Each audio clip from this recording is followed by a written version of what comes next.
所以说对当时的社会来讲，不需要基督徒的。所以我们不要以为自己很了不起来拯救这个社会，对社会来讲你根本是多余的。在讲些什么鸟不生蛋的东西，我干嘛要你？我干嘛要你的存在？所以说第一代教会就在这样的环境之下被建立起来，他们要向世人证明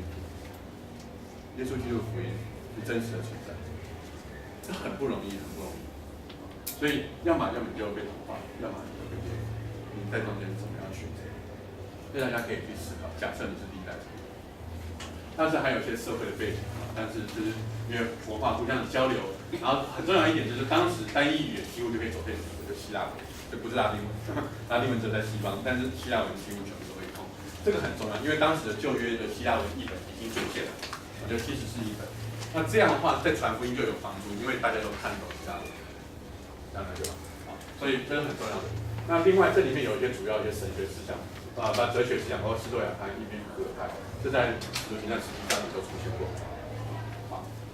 那这边斯多亚派是相当于很像基督徒，他比较强调道德，还有强调你去做好的事情，然后强调理性。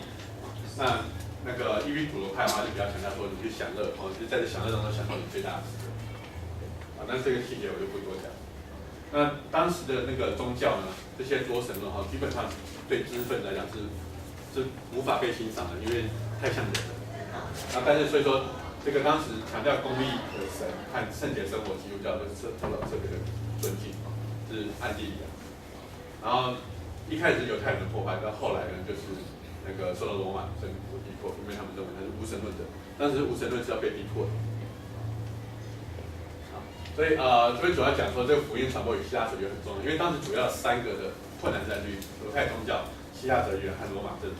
针对犹太教的话，基督教的提出来是什么？就是说，因为耶稣就是弥赛亚，他成全了律法的要求，所以他是取代犹太人。然后对于罗马政府的话，罗马是逼迫，没关系，我就让你逼迫，他以从高尚道德和无谓的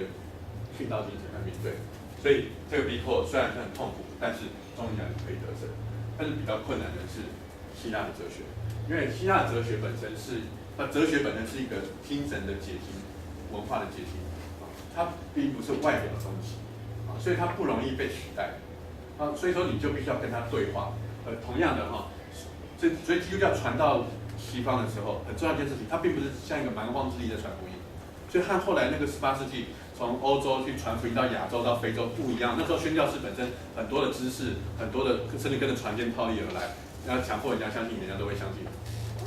但是你现在传福音传到一个是有文化的地方，就如同他们传到中国的时候，中国有儒家、对佛家、道家，我还要你干嘛？对，除非你要跟他对话，要不然的话，他绝对不会接受你。所以这真的是让我们了解的。如果你去在一个有文化的地方，你就必须要有一些方式。然后古希腊哲学呢，有这些关系的点这些我就不一一多讲那基本上就是历代的主要哲学家的一些。它所关心的重点，那这个我就先跳过，这个以后我们在下一堂课的时候会慢慢再多提到。这些哲学怎么样后来成为基督教神学的一部分？因为基督教神学就把它融化在一起，来建立它自己的神学思想。然后所以保罗第3次宣教、3次宣教基本上是在地中海东边，所以第1世纪末的时候，教会的分布也大部分在地中海的东边，但是和保罗走的区域基本上有很大的重叠，除了在非洲的地方，因为非洲是亚历山大城很重要的一个教会。所以当时的教会呢，主要的2个问题是什么？第一个就是外邦人信徒需不需要接受犹太律法，这在使徒行传15章有很大的争议。后来在很多保罗书信里面有都提到，所以在第1次大公会议的时候就被定案，所以外邦人不需要接受犹太律法。所以这对传福音有很大帮助，要不然的话你是传不出去的。当然，因为福音的本质就不在这外的。那第2个很重要的影响就是诺斯底派的前身，比如当时的一些希腊思想进入到外邦人教会当中，然后他会想到说，那他会把，因为基督教毕竟比较强调节制自己的欲望，所以他会把那个属灵的跟属肉体做一个分别。那这样的话，他会要么就是变成禁欲苦修，要么就是特别的放纵自己的身体，因为反正身体 anyway 是不重要的东西，我只要我灵魂得救就好。这不是基督教真正所要讲的。也在很多的教父的讲道当中常常提到，所以当时的教父就是使徒之后的那些主主要的一个教会领袖，常常强调道德生活的重要。因为你知道，基督徒的殉道，如果你本身没有一个高尚道德生活的话，你殉道是活该，人家绝对不会怜悯你。但是你自己过一个高尚的道德生活，让人家觉得你是这么好的人，但是只是因为你的信仰而死，而且快快乐乐的去死，就会感动。所以我们基督徒道德的标准一定要比世人高，要不然的话，你绝对不可能传福音。所以这是虽然道德并不是我们最重要的一件事情，因为我们是得救，不是因着你所行所为，可是别人所看到的就是这个东西。如果你没有这样的一个道德基础，你死人家是认为理所当然，绝对不会怜悯你。然后而且耶稣的生命开始记录成文字，开始出现了新约。然后教会制度在当时是比较分散的，每个地方运作有所不同。然后所以基督在当时的混乱当中，尽量维持相当高的道德标准，然后专心等候主来。然后直到90年呢，那个犹太拉比那时候，因为犹太人被逼迫到分散到各地，所以他们那时候就开会制定了现在旧约的正典。可以简单补充一下，旧约正典怎么出现的呢？我大家知道说一开始有写作的时间，就是1500年到1500年到400年，就是旧约写作的时间。然后当时写作不是只有现在旧约，还有其他东西。但是因为中间有一些先知的预言所以说你到后来可以做验证，就慢慢把正典给留下来。在这个沉默期呢，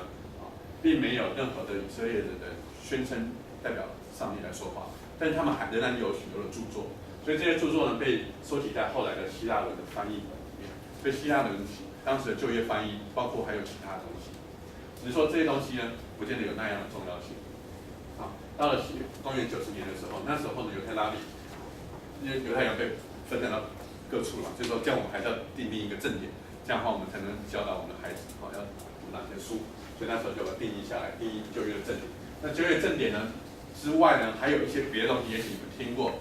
就叫诗经就是这些东西。那这些东西基本上是写于西元前300年到西元后200年之间的作品，然后主要是用希腊文来写的。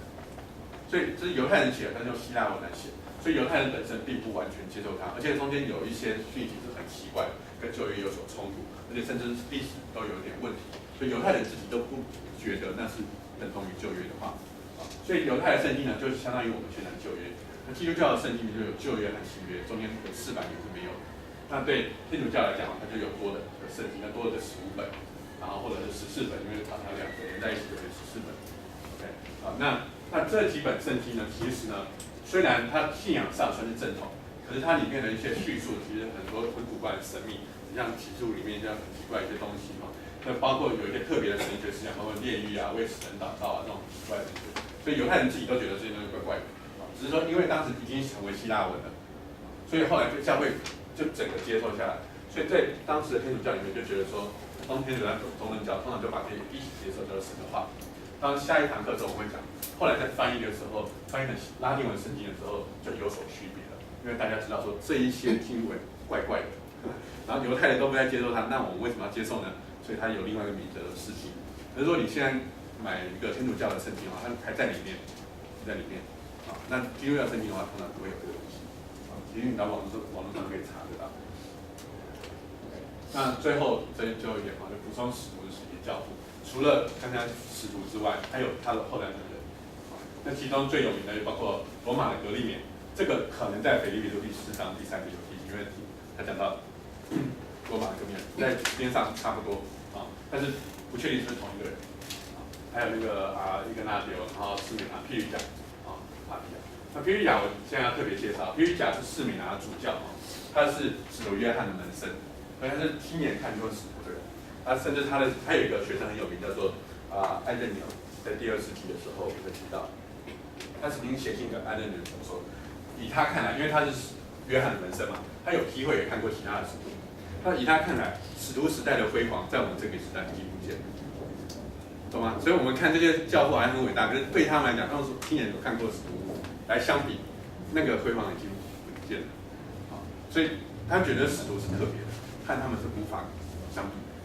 这是为什么新约的话是以使徒的著作为主，不是以教父的著作为主。